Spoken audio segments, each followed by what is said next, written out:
नमस्कार, शेयर बाजार लाइव में आप सभी का स्वागत है। मैं हूं सुमित।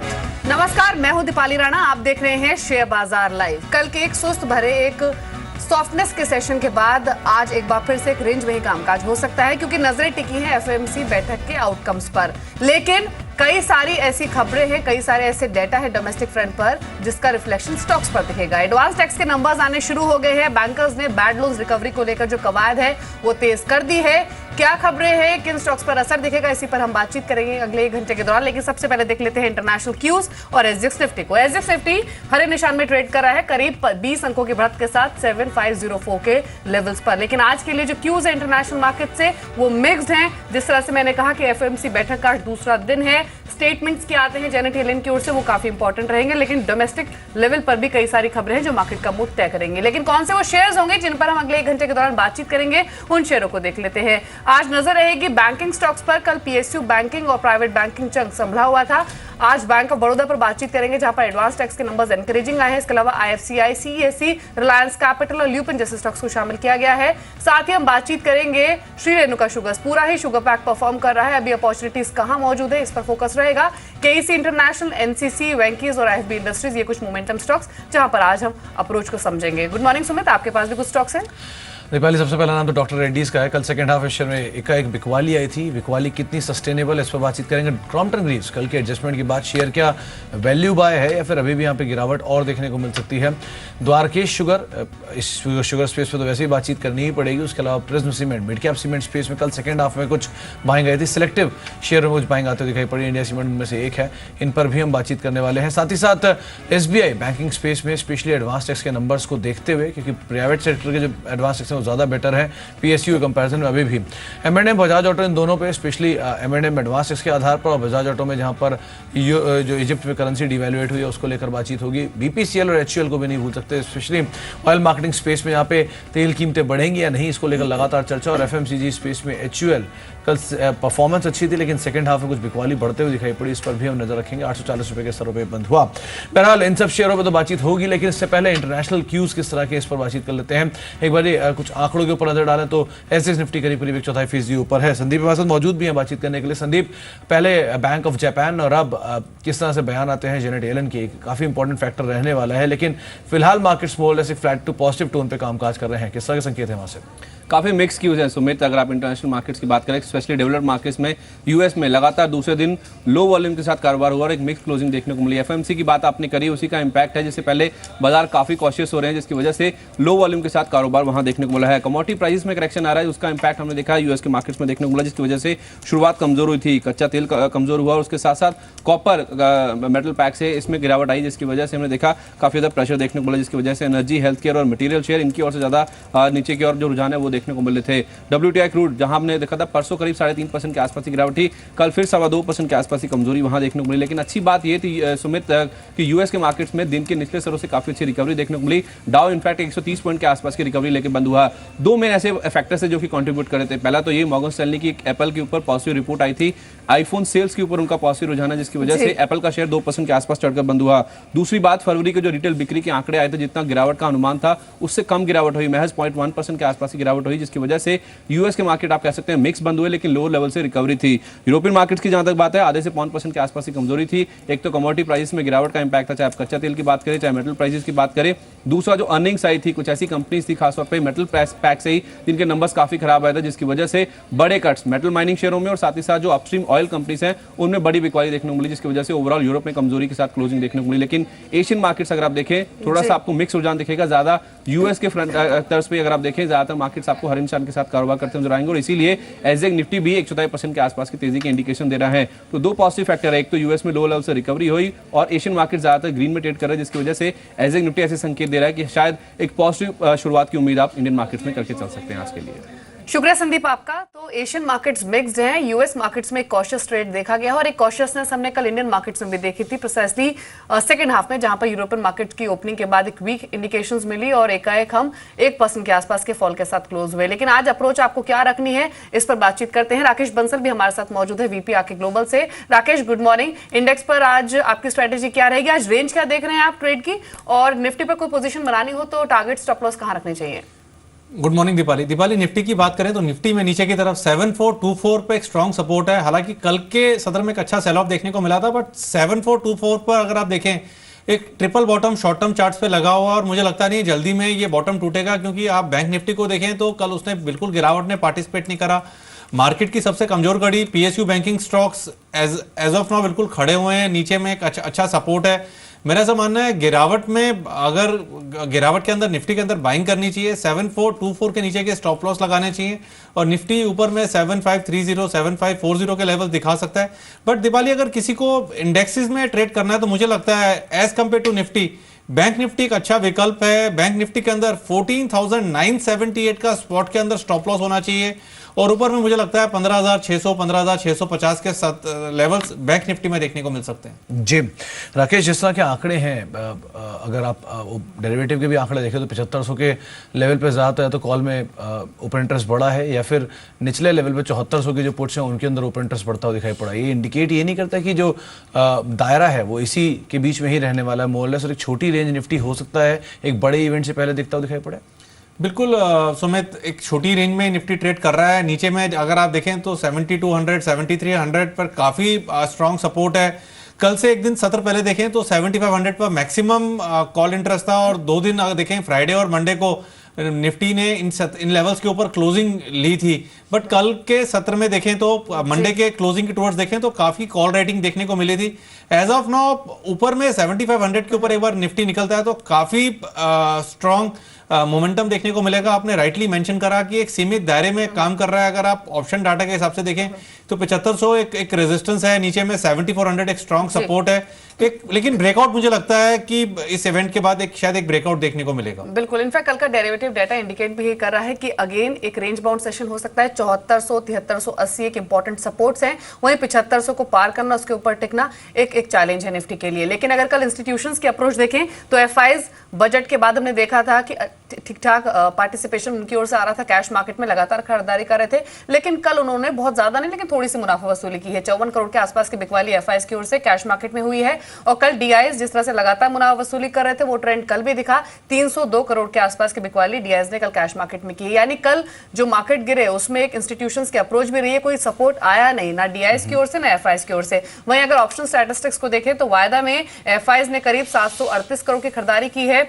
वहीं अगर इंडेक्स फ्यूचर्स इंडेक्स ऑप्शंस के आंकड़े देखें तो इंडेक्स फ्यूचर्स में 553 करोड़ की खरीदारी एफआईज की ओर से हुई और इंडेक्स ऑप्शन में 873 करोड़ की बाइंग हुई है। यानी कहीं ना कहीं जो एफआईज थे वो एम्फसाइज कर रहे थे पुट्स पर अपनी पोजीशंस को हेज करने के लिए, क्योंकि अभी तक एफआईज जो थे उनका जो बायस था मार्केट पर वो लॉन्ग साइड पर ज्यादा था। तो एक बड़े इवेंट से पहले अपनी पोजीशन को हेज करने के लिए पुट्स पर थोड़ा एम्फसाइज किया है एफआईज ने, जिसकी वजह से उन्होंने इंडेक्स ऑप्शन में 873 करोड़ के आसपास की बाइंग की है। वहीं अगर स्टॉक फ्यूचर्स के आंकड़े देखें तो स्टॉक फ्यूचर्स में 683 करोड़ की बिकवाली हुई है। वहीं और स्टॉक ऑप्शंस में भी करीब 5 करोड़ के आसपास की बिकवाली की गई है। और जिस तरह से सुमित ने भी प्रिसाइसली मेंशन किया, कल हम कॉल्स में राइटिंग देख रहे थे। 7500 की कॉल में अगर ओपन इंटरेस्ट में जो चेंजेस हुए उनको देखें तो करीब 4.5 लाख शेयरों का एडिशन हुआ। 7600 की कॉल में 1.5 लाख, 7700 की कॉल में 5.5 लाख। तो कहीं ना कहीं जिन ट्रेडर्स ने लॉन्ग पोजीशंस इनिशिएट की हुई थी 7500 7700 की कॉल में, उन्होंने कल थोड़ी सी मुनाफा वसूली की है एक बड़े इवेंट से पहले। तो एक कॉशियसनेस कल इंडियन मार्केट्स में भी रिफ्लेक्ट हो रही थी। लेकिन सुमित एक इंटरेस्टिंग फैक्ट था कल के सेशन में। कल के सेशन में एक प्रॉफिट बुकिंग थोड़ी सी दिखी हमें सेकंड हाफ में। डिफेंसिव मार्केट्स को नीचे ड्रैग कर रहे थे और आप देखिए जो सबसे ज्यादा अग्रेसिव पॉकेट इसको लेकर सबसे ज्यादा डर है इन्वेस्टर्स के बीच में, वो परफॉर्म कर रहे थे, यानी पीएसयू बैंक्स, प्राइवेट बैंक्स, वहां पर मोमेंटम दिख रहा था। दीपाली, जो एफआईज डीआईज के आंकड़े भी मैं देख रहा था उसमें जो फिगर है करीब 302 करोड़ की बिकवाली डीआईज की और 55 करोड़ की एफआईज की बिकवाली में, हो सकता है इसके अंदर गोल्डमैन सैक्स का एक सौदा भी हो जो क्रॉम्पटन ग्रीव्स के करीब 1.5% हिस्सेदारी को लेकर है। तो इस फिगर में अगर उसको एडजस्ट कर देंगे तो शायद ये फिगर उतना सब्सटेंशियल ना हो। लेकिन हाँ, एक अच्छी चीज जो इसमें है वो ये है कि जो एफआईज की खरीदारी है वो एटलीस्ट वायदा बाजार के अंदर आते हुए दिखाई पड़ रही है। दो उन्होंने कैश मार्केट में सेलिंग की है तो ये हो सकता है किसी ब्लॉक डील की वजह से यहाँ पे सेलिंग होते हुए दिखाई पड़े, लेकिन जो वायदा बाजार में खरीदारी है वो एटलीस्ट इंडिकेट करती है यहाँ सब्सटेंशियली अभी भी एफआईज की बाइंग यहाँ पर कंटिन्यू होते दिखाई पड़ रही है। लेकिन हाँ, एक इंपॉर्टेंट चीज़ जो दीपाली ने मेंशन किया वो ये कि जो लुपिन या फिर सन फार्मा, डॉक्टर रेड्डीज, औरोबिंदो फार्मा, जिनमें स्पेसिफिक न्यूज़ फ्लो के चलते बिकवाली देखी जा रही है, ये एटलीस्ट उन सेक्टर्स को बैक फ्रंट पर रखते हैं जिनमें आमतौर पर बाजार गिरने के टाइम पे आदमी निवेश करता है। राकेश, फार्मा स्पेस में अभी खबर भी आ रही थी कि टैरो फार्मा के लिए एक सन फार्मा का बायबैक भी आया है, वो $25 मिलियन का शायद ये बायबैक है। तो इस तरह की कंपनियों में एक इंडिविजुअल स्टॉक स्पेसिफिक स्टोरी है तो वो शायद उनको रेजिस्ट करवा रही है, जैसे सन फार्मा रेजिस्ट कर रहा है, उसमें इतनी बिकवाली नहीं देखी जा रही। लेकिन doctor Reddy's, Aurobindo pharma, Lupin, Ipca lab, Divi's lab, ये वो शेयर है जहां पे एकाएक इस न्यूज फ्लो के चलते, जो बैन के न्यूज फ्लो है उसके चलते तेज बिकवाली है। आपको लगता है कि अब फार्मा में एक अपॉर्चुनिटी क्रिएट होती है कि यहाँ पे शॉर्टिंग की जा सकती है और डिफेंसिव का नाम जो है वो अब आईटी की तरफ फोकस शिफ्ट हो सकता है कि एडवांस के नंबर ठीक ठाक ही आते हुए दिखाई पड़े वहां पे?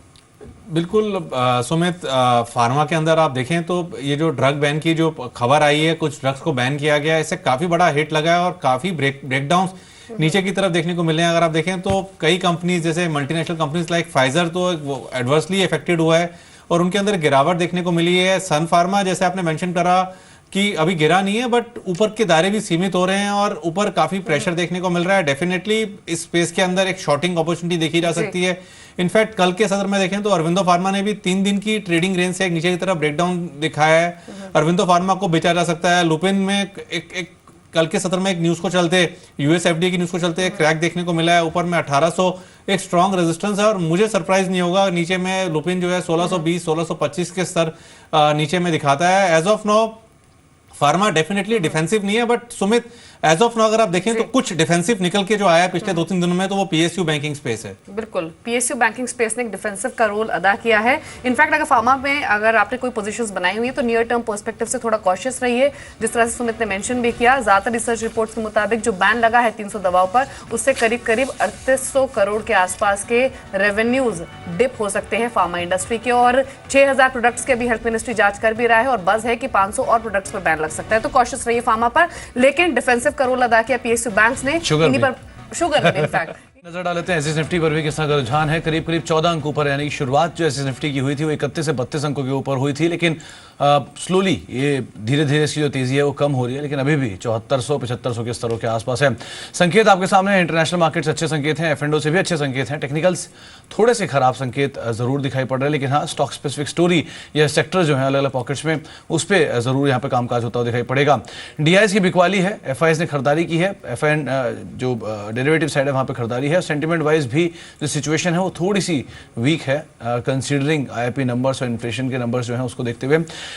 डीआईएस के कुछ खराब आंकड़े हैं, एफआईएस की कुछ खरीदारी यहाँ पर देखने को मिली है डेरिवेटिव साइड पे और सेंटिमेंट साइड पे यहाँ पर कुछ वीकनेस जरूर देखने को मिल रही है। स्पेशली जो सेक्टर्स हैं अलग अलग, चाहे आप बैंकिंग स्पेस को देखें वहाँ के हिसाब से, शुगर स्पेस को देखें वहाँ के हिसाब से सेंटिमेंट है उनके अंदर अलग अलग जरूर एक इम्पैक्ट देखने को मिल रहा है। लेकिन हाँ जानकारों का जो माना है, सरकारी बैंक जो है उनमें कल के सत्र में एक अच्छी तेजी थी, चाहे OBC, SBI, PNB, UCO, bank of India, इनमें एक अच्छी बाइंग जरूर देखने को मिल रही है।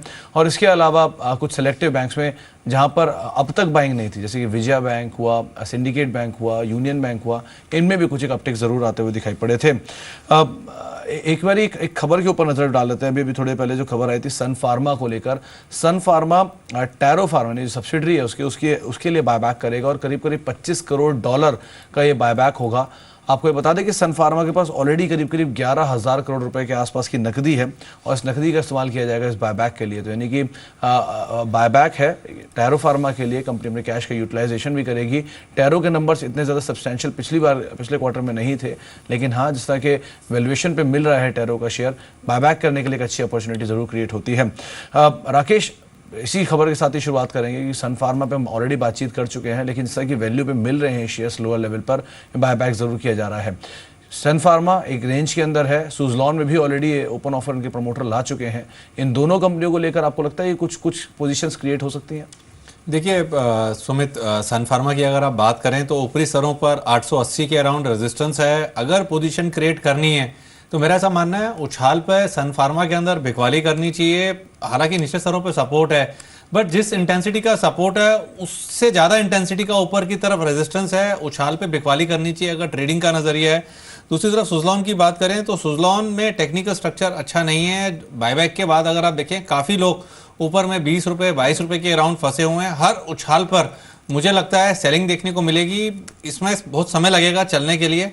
कोई भी उछाल आता है तो सुजलॉन में बिकवाली करनी चाहिए। जी चलिए, इसके अलावा अग्रेसिव टर्न डिफेंसिव सेक्टर पर बात कर लेते हैं, जिसका नाम अभी कुछ देर पहले राकेश ने दिया था, यानी बैंकिंग की। हमने बैंकिंग स्टॉक्स में कल वीक मार्केट में भी खरीदारी देखी। पीएसयू बैंक्स हो या फिर प्राइवेट बैंक्स हो, बाइंग इंटरेस्ट इमर्ज हो रहे थे। लेकिन सुमित ने अपनी लिस्ट में एसबीआई को शामिल किया है और मेरी लिस्ट में बैंक ऑफ बड़ौदा शामिल है, और दोनों को ही शामिल करने की वजह है उनके एडवांस टैक्स नंबर्स। एसबीआई पर सुमित इलैबोरेट करेंगे, लेकिन मैं शुरुआत करती हूँ बैंक ऑफ बड़ौदा से।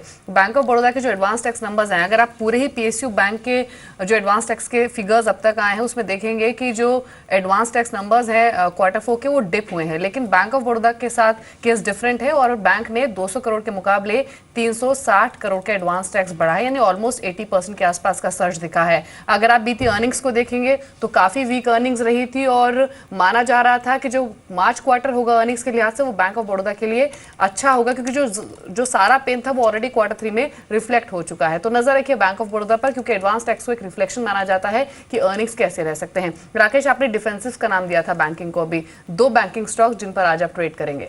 देखिए दीपाली, जिस तरीके से आपने और सुमित ने बैंक ऑफ बड़ौदा और state bank of India choose करा है, दोनों का स्ट्रक्चर बहुत अच्छा है, बट मेरा top pick bank of Baroda रहेगा 137.50 के स्टॉप लॉस के साथ। मेरा ऐसा मानना है बैंक ऑफ बड़ौदा को बाय करना चाहिए 152 के टारगेट के लिए।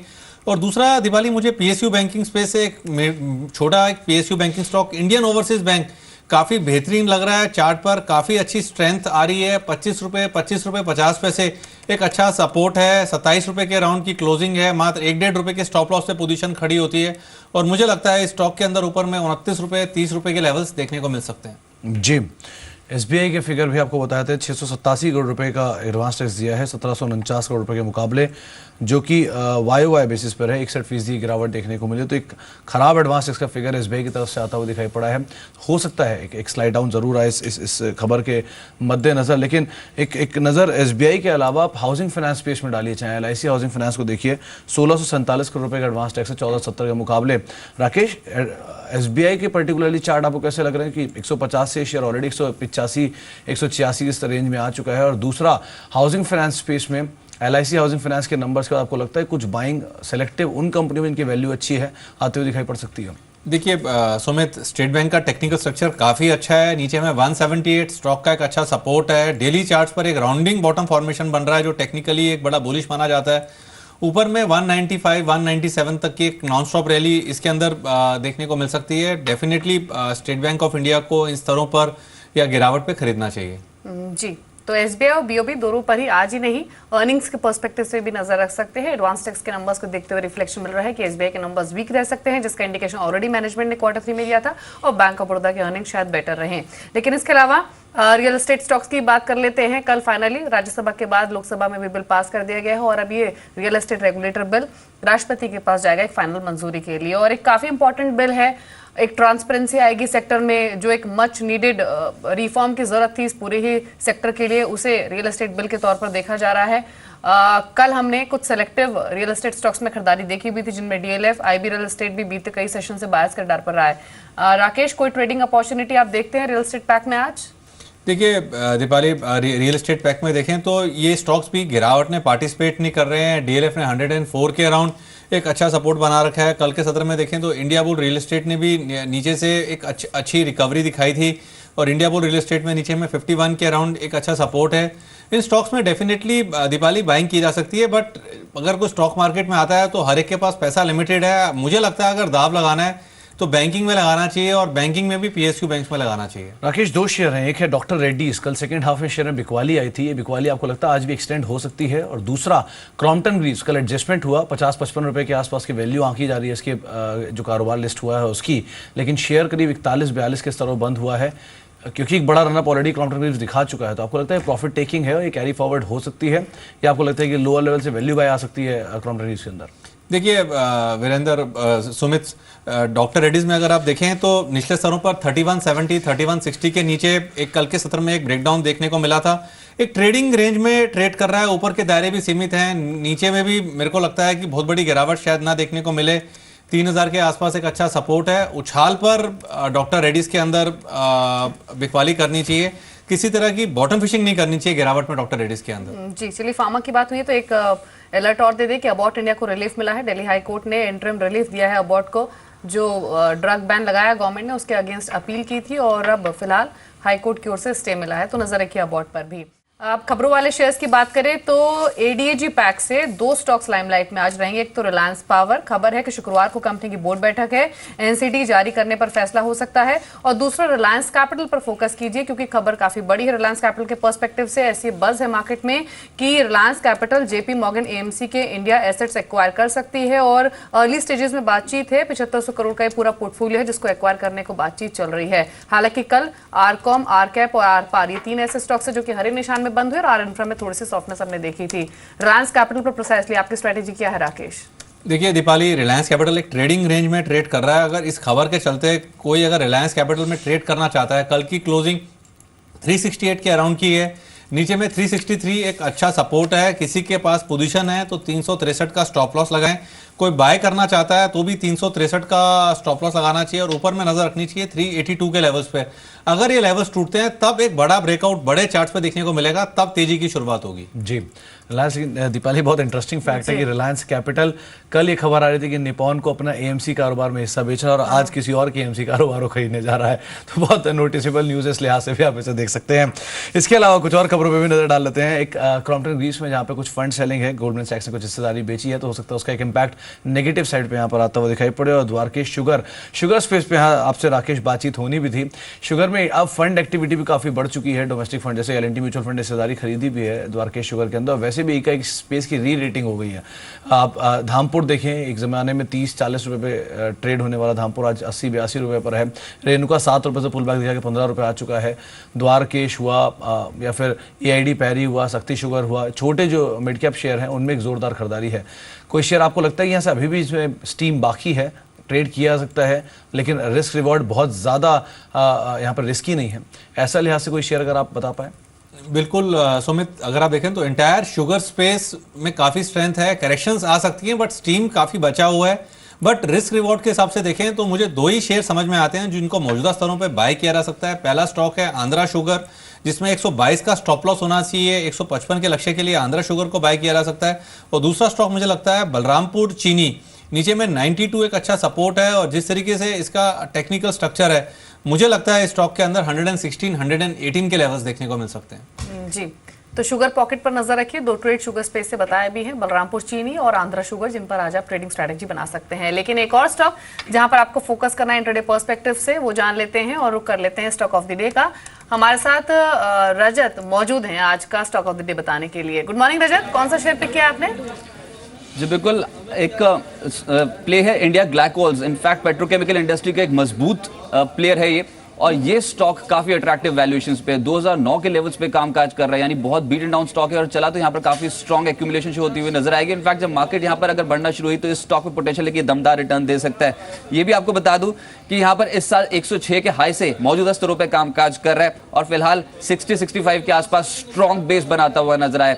इनफैक्ट अब कुछ फंडामेंटल्स के ऊपर अगर आप नजर डालें तो एक तो बुक वैल्यू जिस पे ट्रेड कर रहा है वो लगभग 47% नीचे अपनी बुक वैल्यू से ट्रेड कर रहे हैं, तो यानी वैल्यूएशन इस समय काफी अट्रैक्टिव है। और साथ साथ ऑपरेटिंग प्रॉफिट अगर आप पिछले 9 महीने का देखें तो वो वाई एंड वाई बेसिस पे एक तगड़ा उछाल देखने को मिला। 117 करोड़ के आसपास का ऑपरेटिंग प्रॉफिट कंपनी ने दर्ज किया पिछले 9 महीने में, ये एक स्ट्रॉन्ग फिगर है। और बॉटम लाइन थोड़ी जरूर इंपैक्ट होती हुई नजर आई, लेकिन ऑपरेटिंग प्रॉफिट फ्रंट पे कंपनी के परफॉर्मेंस काफी बेहतर है। साथ साथ इनकी जो सब्सिडरी है शकंबरी शुगर, उसमें काफी बेहतर ग्रोथ देखने को मिली है। और इनफैक्ट जो शुगर स्पेस में जो इनकी सब्सिडरी है, इसकी कैपेसिटी एक्सपेंशन गोइंग फॉरवर्ड एक बहुत बेटर इंडिकेटर है। देखिए, सिर्फ एक कमोडिटी प्ले नहीं है ये, अब जो प्रोडक्ट्स बना रहे हैं और जो उनका एक्सपोर्ट कर रहे हैं उस पर डिपेंडेंसी ज्यादा होती चली जा रही है, तो वो आने वाले समय के लिए रेवेन्यू ड्राइवर साबित होती हुई नजर आएगी। अगर टारगेट रखना है इस पर्टिकुलर स्टॉक पे तो 74 का एक स्टॉप लॉस लगा के 84 तक के टारगेट्स के लिए इमीडिएटली आप अप्रोच कर सकते हैं। इस स्टॉक पे अच्छा अपसाइड पोटेंशियल है शॉर्ट टर्म के लिहाज से, लेकिन गोइंग फॉरवर्ड ये एक वैल्यूएशन प्ले है और यहां से अगर चाल पकड़ी तो 100 तक भी निकल सकता है। रजत, ये कंपनी ग्वार गम के कारोबार के अंदर भी है और ये कंपनी शुगर के कारोबार के अंदर भी है और बहुत मशहूर लिकर के ब्रांड्स भी इस कंपनी के पास हैं। ग्वार गम और शुगर दोनों कमोडिटीज, और आप कमोडिटीज काफी क्लोजली ट्रैक भी करते हैं। आपको लगता है ग्वार गम की स्थिति को देखते हुए शेयर में चाल आएगी? जी बिल्कुल, एग्री कमोडिटी पे वैसे काफी ज्यादा फोकस है। ऊपर से जो आपने ये लिकर कारोबार की बात की, देखिए कैंटीन्स में सप्लाई करती है ये पर्टिकुलर कंपनी अपने प्रोडक्ट्स को, वहां से डिमांड जनरेशन की संभावना बहुत ज्यादा है। और पिछले कुछ दिनों में देख रहे हैं कि एग्री कमोडिटीज और लिकर प्ले और साथ साथ शुगर प्ले, ये काफी अट्रैक्टिव है। और वैसे भी ये जो प्लेयर है ये क्रूड पे डिपेंडेंसी कम है और मोलासिस पे डिपेंडेंसी बहुत ज्यादा है। तो जिस लेवल पे कामकाज कर रहे हैं और जिस तरीके का बिजनेस मॉडल है, चाहे आप इंडस्ट्रियल केमिकल की बात करें, थाइल अल्कोहल की बात करें या फिर अन्य प्रोडक्ट्स की बात करें, स्ट्रॉन्ग ग्रोथ कंपनी दर्ज कर रही है और गोइंग फॉरवर्ड एक अट्रैक्टिव प्ले हो सकता है। लेकिन आज के लिए इमीडिएटली अगर लक्ष्य रखना है तो 84 के टारगेट के लिए अप्रोच करें स्टॉक।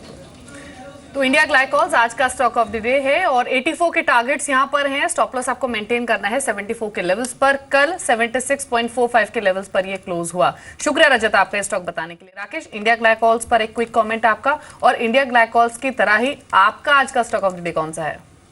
देखिए दीपाली, अगर इंडियन ग्लाइकोल्स की बात करें तो स्टॉक एक मेरे को टेक्निकली एकदम न्यूट्रल ट्रेंड लगता है। नीचे में स्टॉक ने एक अच्छा सपोर्ट लिया है 75 रुपीज़ के अराउंड, और अगर ये स्टॉक ऊपर में 80 रुपीज़ के ऊपर निकलता है तो एक अच्छी तेजी स्टॉक के अंदर देखने को मिल सकती है। अगर मेरे से मेरा स्टॉक ऑफ द डे पूछें तो मुझे लगता है Andhra sugar would be the my stock of the day. जिस तरीके से कल हमने एक positive crossover on the momentum indicators देखा है, मुझे लगता है ये स्टॉक एक प्रोबेबल कैंडिडेट है शॉर्ट टर्म के अंदर 20% का सर्किट लगाने के लिए। जी, आपको ये भी बता दें कि इंडिया ग्लाइकोल्स की भी रजत बातचीत कर रहे थे। ये बकार्डी, ये जो भी प्रोडक्ट्स इंडिया में सेल होते हैं उसके लिए एक मास्टर फ्रेंचाइजी का काम भी करता है, उसकी बॉटलिंग भी करता है काशीपुर प्लांट से। तो ये अपने आप में ही इस कंपनी के लिए एक अच्छा और एक बड़ा बिजनेस जो है, बड़ा कारोबार जो है वो ओपन अप कर देता है।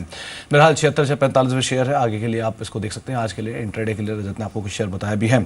कुछ और शेयरों में नजर डालते हैं अदर जिसमें एक अच्छे मोमेंटम देखने को मिल सकता है। उसमें एक विप्रो स्नाइडर इलेक्ट्रिक है। स्पेशली स्नाइडर में आज कुछ काम का ज़्यादा रह सकता है क्योंकि स्नाइडर के साथ एक करार विप्रो ने किया है। ये करार जो है स्मार्ट सिटी सॉल्यूशंस प्रोवाइड कराने के लिए है। राकेश, अगर चार्ट वाइज देखें विप्रो को भी और स्नाइडर को भी, तो आपको क्या लगता है कि न्यूज़ का ज़्यादा इंपैक्ट किस पे आएगा, स्नाइडर पे या विप्रो पे? देखिए स्नाइडर पे अगर आप देखें तो टेक्निकली सिर्फ पॉजिटिव चीज़ ये है कि नीचे में 140 के अराउंड स्टॉक ने एक डबल बॉटम लगाया हुआ है। बट इस खबर के चलते कोई उछाल आता है तो मेरे को ऐसा लगता है कि उछाल को यूज़ करना चाहिए पोजीशन से निकलने के लिए। दूसरी तरफ आईटी की तरफ भी देखें तो entire IT space, specifically frontline IT space एक नेगेटिव बायस के साथ ट्रेड कर रहा है। अगर इस खबर के चलते विप्रो में भी कोई उछाल आता है और अगर ट्रेडिंग का नजरिया है तो उछाल को यूज करना चाहिए निकलने के लिए। जी, इसके अलावा केन इंडिया पर भी नजर रखकर चलिए क्योंकि रेट्रोस्पेक्टिव टैक्सेशन के मद्देनजर अब केन एनर्जी को एक जो टैक्स डिमांड नोटिस मिला है 29,000 करोड़ का, उसमें 18,800 करोड़ का एक बैक डेटेड इंटरेस्ट भी शामिल है। और इससे पहले भी जो नोटिस मिला था 22 जनवरी 2014 को, वो फर्स्ट ड्राफ्ट असेसमेंट ऑर्डर था जिसकी राशि थी 10,247 करोड़। और पूरा जो ये मसला था वो 2006 का है जब कंपनी ने अपने इंडिया एसेट्स को रीऑर्गेनाइज किया था। उस पर जो कैपिटल गेन्स हुए थे उस पर 10,247 करोड़ का जो टैक्स नोटिस है वो पहले ही 2014 में आईटी डिपार्टमेंट भेज चुकी है। हालांकि इस पूरे ही मुद्दे पर केन एनर्जी ने इंटरनेशनल आर्बिट्रेशन कमेंट्स किया है UK India bilateral investment treaty के तहत। लेकिन ऐसा सोर्सेज के थ्रू माना जा रहा है कि जो ये नोटिस मिला है ये बजट से पहले का है शायद, क्योंकि बजट में गवर्नमेंट ने या फिर वित्त मंत्री ने क्लियर किया था कि जिस भी कंपनी ने रेट्रोस्पेक्टिव टैक्स डिस्प्यूट्स को सेटल करने के लिए प्रिंसिपल अमाउंट पे कर दिया है उनके इंटरेस्ट और पेनल्टी को वेव ऑफ कर दिया जाए। तो इसलिए ऐसा माना जा रहा है कि शायद ये नोटिस बजट से पहले का हो। लेकिन डेफिनेटली एक नेगेटिव या फिर का एक सेंटिमेंटल इंपैक्ट शायद केन इंडिया पर रहे। कल हमने थोड़ी सी प्रॉफिट बुकिंग देखी भी थी रीसेंट रनअप के बाद केन इंडिया में। सिद्धार्थ सदानी हमारे साथ मौजूद भी हैं। सिद्धार्थ, केन इंडिया पर आपके कमेंट्स क्या होंगे? इसी पर अभी हम बातचीत कर रहे थे। नया नोटिस मिला है आईटी डिपार्टमेंट की ओर से, क्या स्ट्रैटेजी है और क्या कॉमेंट है इस खबर पर आपके? Good morning. देखिए ओवरऑल हम ग्लोबल सिक्लिकल कमोडिटीज़ पे कम कवरेज में हैं और हम अवॉइड ही करना चाहेंगे। इसके साथ ही साथ हम ये भी कहना चाहेंगे कि जो आईटी नोटिस मिला है ये कोई नई बात नहीं है कि ये रडार में पहले से ही है। ये देखते हुए हम जानते हैं कि केन इसको कम्प्लीटली को रिलेटेड टू क्रूड, तो ये देखते हुए हम मानते हैं कि केन को अवॉइड करना भी ज़रूरी है क्योंकि क्रूड का जो आउटलुक बनता है वो काफ़ी कोई एक्साइटिंग आउटलुक नहीं है, सबड्यूड ही रह सकता है आने वाले समय में। ये देखते हुए हम मानते हैं कि केन को अवॉइड करे या ये पूरे सेक्टर को अवॉइड करे। अगर ये सेक्टर में ऑयल एंड गैस में अगर आप कोई स्टॉक देखना भी चाहे तो upstream company likes of Reliance industry जो काफ़ी अच्छा परफॉर्म कर सकती है आने वाले समय में, इस पर ध्यान ज़रूर दिया जा सकता है। जी सिद्धार्थ, एक जो नंबर्स आए हैं एडवांस टेक्स के उसमें लिहाज से ऑटो स्पेस को देखें आप, M&M, Bajaj auto, 2 numbers as of now आए हैं। M&M के नंबर्स भी अच्छे हैं और बजाज ऑटो के भी नंबर्स अच्छे हैं, यानी कि कमर्शियल व्हीकल स्पेस में भी नंबर अच्छे हैं और साथ साथ टू व्हीलर स्पेस के अंदर भी जो आंकड़े हैं वो बेहतर हैं। बजाज ऑटो में इंडिविजुअल स्टोरी है, स्पेशली जो करेंसी डिवेल्यूएशन है इजिप्ट की उसको लेकर, लेकिन अदरवाइज इन दोनों कंपनियों में से आपको क्या लगता है कि किसको ज़्यादा प्रेफरेंस देनी चाहिए रिजल्ट को ध्यान में रखते हुए? देखिए, M&M पे हमारी कवरेज भी है। हम मानते हैं कि M&M पे ज़रूर ध्यान देना चाहिए, क्योंकि जिस हिसाब से रूरल फोकस दिया जा रहा है, जिस हिसाब से रूरल इंफ्रास्ट्रक्चर, रूरल स्टडीज़ को जो फोकस दिया जा रहा है, ये सब देखते हुए हम मानते हैं कि M&M पे ज़रूर दाव लगाए। उसके उपरांत अगर देखा जाए ओवरऑल बजट में जो स्पेंडिंग है और टैक्सेशन जो एक हरिद्वार के प्लांट का जो है M&M का, ये एक इशू ज़रूर हो सकता है, क्योंकि जो टैक्स इंसेंटिव्स थे वो चले जा सकते हैं, बट उस कारण से कंपनी पास ऑन भी करने वाली है, 2-3% प्राइजेस इंक्रीज करने वाली है अपने प्रोडक्ट्स में। सो हम मानते हैं कि ओवरऑल ट्रैक्टर स्पेस में भी सेल्स बेहतर हो सकते हैं ये कंपनी के आने वाले समय में। साथ ही साथ अगर पैसेंजर व्हीकल स्पेस में जो KUV 100 नई गाड़ी लॉन्च हुई है, हम मानते हैं कि ये भी एक मार्केट शेयर रिकूप करने की ट्राई ज़रूर करेगी। तो ओवरऑल ये दोनों के कंपेयर में और दोनों के संदर्भ में हम यही कहना चाहेंगे M&M would be a better pick. But two wheeler space में हम ज़रूर स्टॉक को कवर करते हैं, वो है हीरो मोटोकॉर्प, और हम मानते हैं कि हीरो मोटोकॉर्प भी टू व्हीलर स्पेस में काफ़ी उम्दा परफॉर्म कर सकती है। जी, इनफैक्ट सिद्धार्थ, मैं एडवांस टैक्स के आंकड़े के लिहाज से ही 3 स्टॉक्स पर आपका एक छोटा कमेंट लेना चाहती हूँ। एक तो बैंक ऑफ बड़ौदा, जहां पर एडवांस टैक्स 80% ज्यादा भरा है बैंक ने, 360 करोड़ के आसपास की राशि रही है। दूसरा रिलायंस इंडस्ट्रीज, हालांकि रिलायंस इंडस्ट्रीज तो ऑलरेडी आप अपनी खरीदारी की राय शेयर कर चुके हैं। 40% के आसपास का इंक्रीज एडवांस टैक्स आउटगो में रहा है। 2215 करोड़ की राशि एडवांस टैक्स के तौर पर कंपनी ने बढ़ी है 1594 करोड़ के मुकाबले। और तीसरा रहेगा ल्यूपिन, जहां पर कल ऑलरेडी हमने एक सीवियर डेंट देखा 7% के आसपास का, लेकिन जो एडवांस टैक्स का आंकड़ा आया है वो ठीक ठाक है, 115% ज्यादा एडवांस टैक्स भरा है अगर प्रीवियस क्वार्टर से कंपेयर करें। तो प्रिसाइसली इन तीनों, रिलायंस पर आप कमेंट कर चुके हैं, ऐसे में BOB और ल्यूपिन, इन दोनों पर स्ट्रैटेजी क्या रहेगी, खासतौर पर अर्निंग्स और एडवांस टैक्स के नंबर्स को ध्यान में रखते हुए? देखिए, ल्यूपिन की पहले बात करें तो US FDA के जो अलर्ट्स आए हैं इनके कुछ प्लांटों में, ये कुछ सीरियस हो सकता है आने वाले समय में। हालांकि ये अभी भी ऊपरी तौर से देखा जा रहा है, हम मानते हैं कि ये कितना डीप हो सकता है इसको ध्यान देना पड़ेगा। बट हम ओवरऑल फार्मा स्पेस में हम सन फार्मा को रेकमेंड करना चाहेंगे और सन फार्मा पे हमारी राय देना चाहेंगे इन लार्ज कैप स्पेस, और in the mid cap space Aurobindo pharma. अगर दूसरी कंपनियों की बात करें, दूसरी कौन सी कंपनी थी Deepali? Bank of Baroda. Bank of Baroda PSU space में डेफिनेटली इनका अगर एडवांस टैक्स नंबर्स बड़े हैं, बट अगर इनके नतीजों की बात करें तो जो भी रिकग्निशन करनी थी NPLs की, वो काफ़ी हद तक कर चुकी है कंपनी ये। और जिस हिसाब से लिक्विडिटी की ज़रूरत है, मैं मानता हूँ कि as per management commentary liquidity की भी कुछ कम ज़रूरत है कंपनी को। तो ये लिहाज से हम मानते हैं कि ये एक PSU स्पेस में अच्छा स्टॉक हो सकता है आने वाले समय के लिए। बट मैं यही कहना चाहूँगा कि PSU बैंकिंग स्पेस में बहुत सिलेक्टिव होना ज़रूरी है। तो बैंक ऑफ बड़ौदा ही एकमात्र स्टॉक हो सकता है PSU स्पेस में जो आप नजर रख सकते हैं। जी, एक बार टाइड वाटर को देखें, ये शेयर करीब 28,000 के आसपास का, 29,000 का भाव रखता है, लेकिन इसमें आज एडजस्टमेंट होगा स्प्लिट को लेकर, यानी कि 10 रुपये की फेस वैल्यू जो है वो 5 रुपये की हो जाएगी, यानी कि ये शेयर जो लगभग 29,000 का है 14,500 रुपये के आसपास आएगा। और उसके बाद फिर बोनस का एडजस्टमेंट होगा, यानी जो 14,500 रुपये का शेयर बचेगा वो 7,000 के आसपास आ जाएगा। तो अगर आज इसको आप 7,000 के आसपास देखें तो घबराएं नहीं, इसमें बोनस और स्प्लिट दोनों का एडजस्टमेंट एक साथ होगा।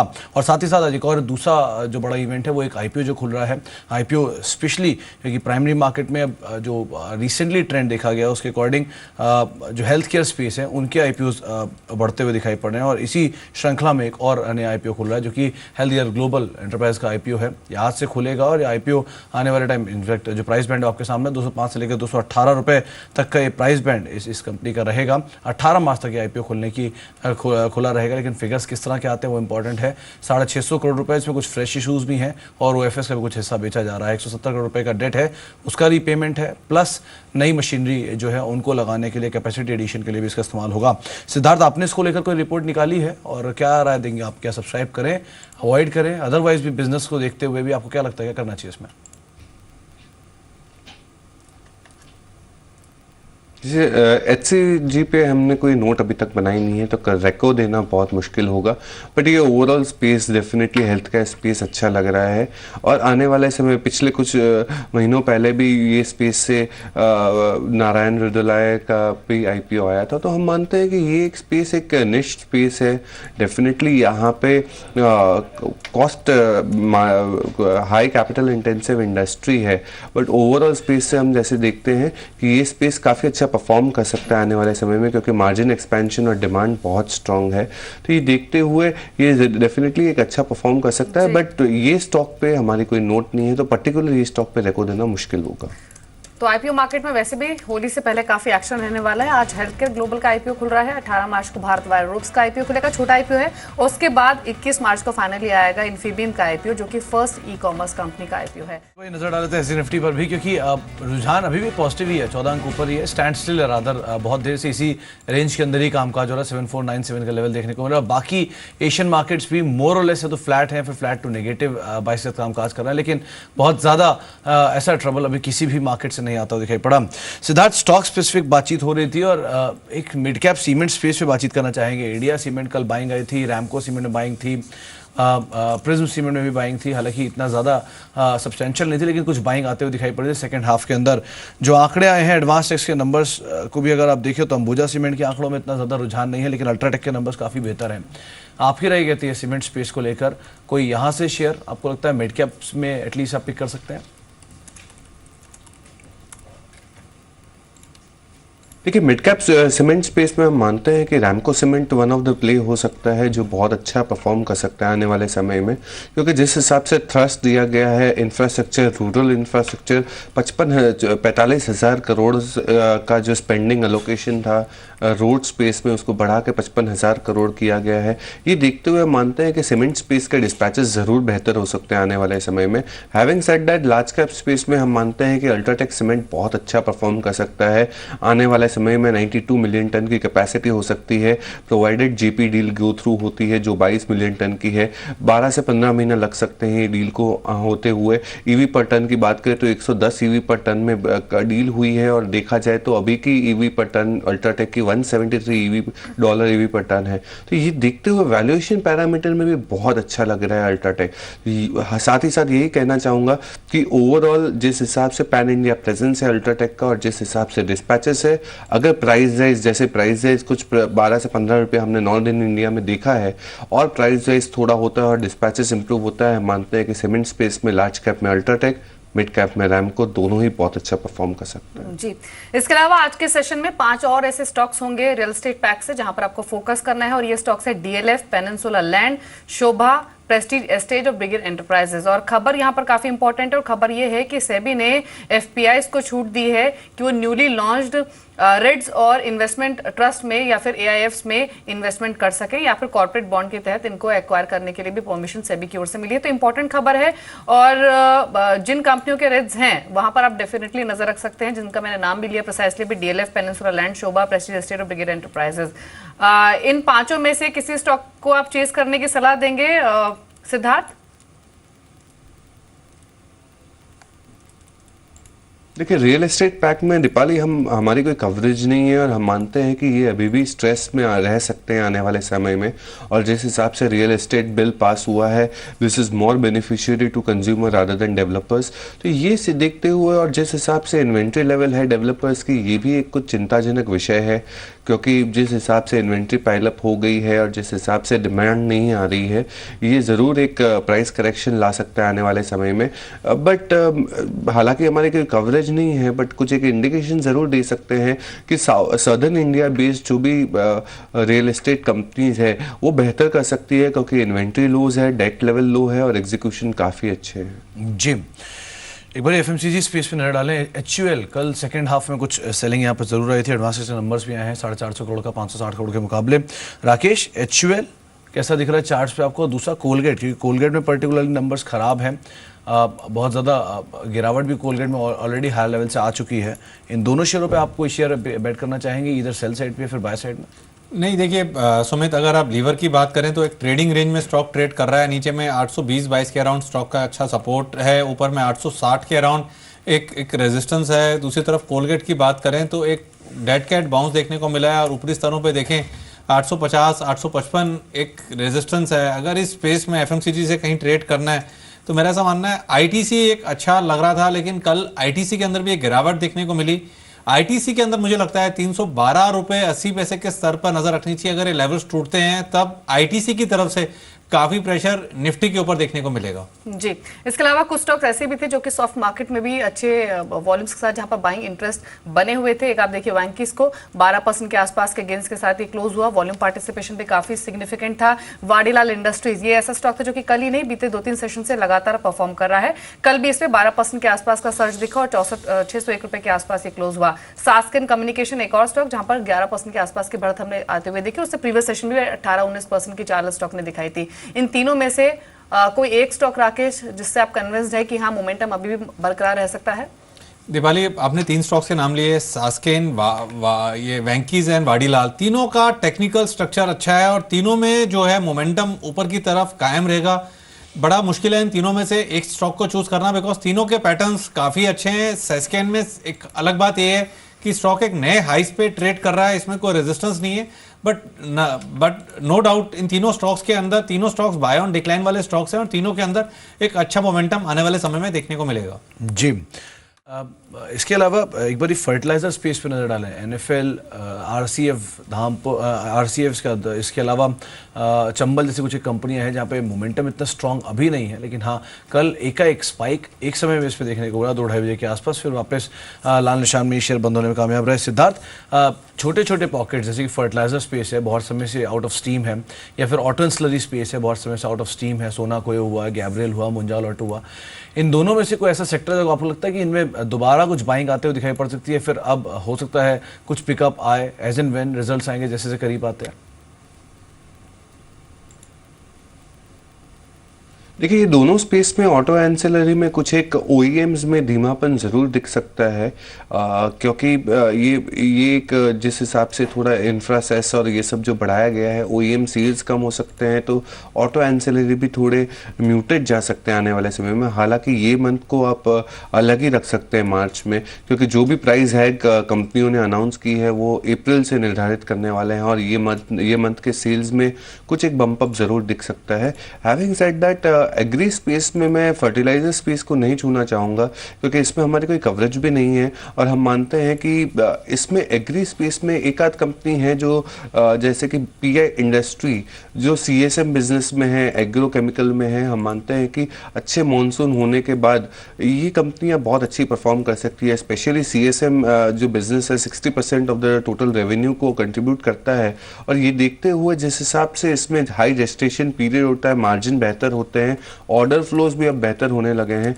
ओवरऑल स्पेस में केपेक्स हो चुका है 300 करोड़ का पिछले कुछ क्वार्टर्स पहले, और आने वाले समय में छोटा बड़ा कुछ एक केपेक्स है। आरओईज की बात करें, रिटर्न रेशियो स्ट्रांग है, बैलेंस शीट काफी उम्दा है। तो ये देखते हुए एग्री स्पेस में मॉनसून अगर एक सपोर्ट आ जाए, पीआई इंडस्ट्री बहुत अच्छा परफॉर्म कर सकता है आने वाले समय में। जी चलिए, इनफैक्ट इससे रिलेटेड एक खबर भी आई है कि जो स्मॉलर मार्केट्स के लिए फ्रेट है, इंडियन रेलवेज ने उसको रिड्यूस, उसका पार्सल साइज है उसे रिड्यूस करने की बात की है। 1900 टन से घटा के 1260 टन करने की बात की गई है। इससे सीमेंट और फर्टिलाइजर स्पेस के ऊपर कुछ इम्पैक्ट भी आएगा। फर्टिलाइजर पे स्पेशली की बहुत बड़ी ढुलाई होती है और सीमेंट भी जो इनकी मेजर ढुलाई है, आयरन ओर, सीमेंट, स्टील और फर्टिलाइजर, इनकी ज़्यादातर ढुलाई क्योंकि रेलवे से होती है, तो रेलवे किसी भी स्टेप पे इनका एक इम्पैक्ट आता हुआ दिखाई पड़ सकता है। तो इस लिहाज से भी आप इस पूरे स्पेस के ऊपर नज़र रख सकते हैं। इसके अलावा एक और सिद्धार्थ जो स्पेस है वो है कमोडिटी प्ले। अगर आप एडवांस इसके में नंबर्स देखें, पीपीसीएल के आंकड़ों में इंप्रूवमेंट है, रिलायंस के आंकड़ों के अंदर इंप्रूवमेंट है क्योंकि दोनों ऑयल एंड गैस स्पेस से जुड़ी हुई हैं, लेकिन मेटल स्पेस में जो एनएमडीसी के आंकड़े हैं वो उतना ज़्यादा इंप्रूवमेंट नहीं दिखा रहे हैं। इन कमोडिटी स्पेस में कोई ऐसा सेक्टर या फिर कोई ऐसी पर्टिकुलर कंपनी जिसको आप आइडेंटिफाई कर रहे हैं? देखिए सुमित, ओवरऑल पर्सपेक्टिव से जैसे मैंने कहा कि ग्लोबल सिक्लिकल कमोडिटीज़ को हम अवॉइड ही करना चाहेंगे, क्योंकि कुछ एक ज़रूर रुझान देखने मिला है जहाँ पे कमोडिटी प्राइसेस इंप्रूव हो रहे हैं। बुलियन की बात करें, गोल्ड की बात करें या कुछ एक मेटल्स की भी बात करें एलएमई में, बट ये मैं मानता हूँ कि बहुत ही इनिशियल स्टेज है। यहाँ पे अगर आपको कॉल लेना है तो मैं मानता हूँ कि इसे अवॉइड अभी भी करना ज़रूरी है, क्योंकि ओवरऑल कमोडिटी स्पेस अभी भी अनसर्टन है। जिस हिसाब से चाइना की पोजिशन पोजीशनिंग है, जिस हिसाब से वॉलेटिलिटी ग्लोबल मार्केट्स में छाई हुई है, कमोडिटी स्पेस को अवॉइड करें। हाँ, हालांकि आप ऑयल एंड गैस स्पेस की अगर बात करें तो OMCs डेफिनेटली अच्छा कर सकते हैं, क्योंकि क्रूड के प्राइसेस अगर नीचे हैं तो इनके मार्केटिंग मार्जिन इंप्रूव होते हुए दिख रहे हैं। साथ ही साथ कुछ एक कंपनियों के डेफिनेटली अपस्ट्रीम कंपनीज जहाँ पे रिफाइनिंग भी होती है तो वहाँ पे भी कुछ एक अच्छा प्रभाव देखने मिल सकता है। But overall oil and gas space में मैं फिर से रिपीट करना चाहूँगा, Reliance industry just because of its traditional business likes of petchem और रिफाइनिंग, जहाँ पे बेहतर नतीजे आते हैं और आने वाले समय में केपेक्स का जो ओवरऑल इम्पैक्ट है वो भी देखने मिलेगा। तो Reliance industry in the oil and gas space अभी भी मैं मानता हूं कि आने वाले 12 से 18 महीने के लिए बाइंग जरूर की जा सकती है। चलिए 9 बजे हैं, आप शेयर बाजार लाइव को यहीं समेटते हैं।